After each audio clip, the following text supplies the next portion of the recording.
Hello, my name is Taya and I'm here to teach you a little bit about art history.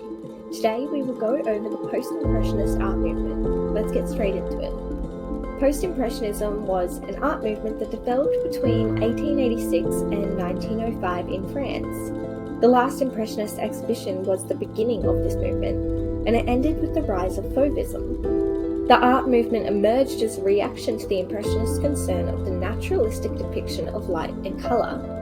They emphasized abstract qualities and symbolism.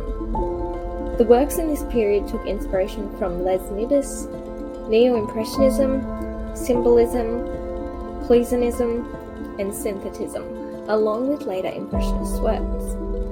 The most important artists included Paul Cézanne, Paul Gauguin, Vincent van Gogh, and Georges Seurat. The Post-Impressionist movement began as artists became dissatisfied with, as they described, the triviality of subject matter and the way Impressionist works had lost their structure. Though this does not mean they all agreed on what the fix was for the issues they saw. Artists like Georges Seurat concerned themselves with pointillism, while artists like Paul Cézanne had the desire to restore a sense of order and structure to painting. To quote, make of Impressionism something solid and durable, like the art of the museums.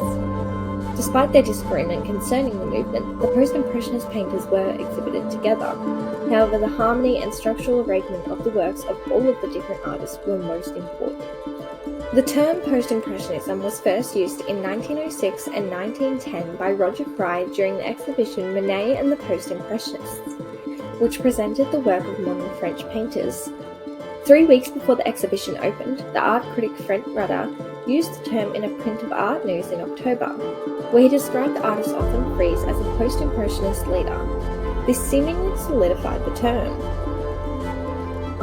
Fry explained his decision, stating later, "For purposes of convenience, it was necessary to give these artists a name, and I chose, as being the vaguest and most non-committal, the name of post-impressionism." This merely stated the position in time relatively to the Impressionist movement. The Post-Impressionist movement was then limited to the years between 1886 and 1892 by John Rewald. He pointed out in The History of Impressionism, his 1946, that a subsequent volume dedicated to the second half of the Post-Impressionist period was necessary. After this study, he released Post-Impressionism from Gauguin to Matisse, which extends the period covered by the art movement, but it's still confined to the late 19th and early 20th centuries. In this study, he also explored the relationship between post-impressionist artists such as Van Gogh, Gauguin, Seurat, and Redon, including the artistic circles they frequented, which included Neo-Impressionism art sought to improve on Impressionism through their approach to form and colour as well as the use of the pointillist technique. Post-Impressionism used bold colours and flat forms that were separated by dark colours.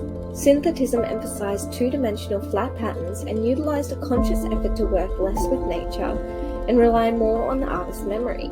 The Pont-Aven school encompassed the works influenced by the Breton town and its surroundings, which were frequented by a bold use of pure colour and their simplest choice of subject matter. Symbolism was the representation of subjects or ideas through the use of motifs to create underlying meaning.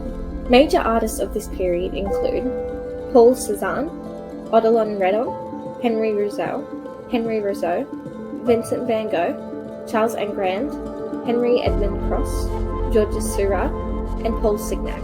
Thank you for watching today's lecture. Please don't forget to like and subscribe for more videos just like this.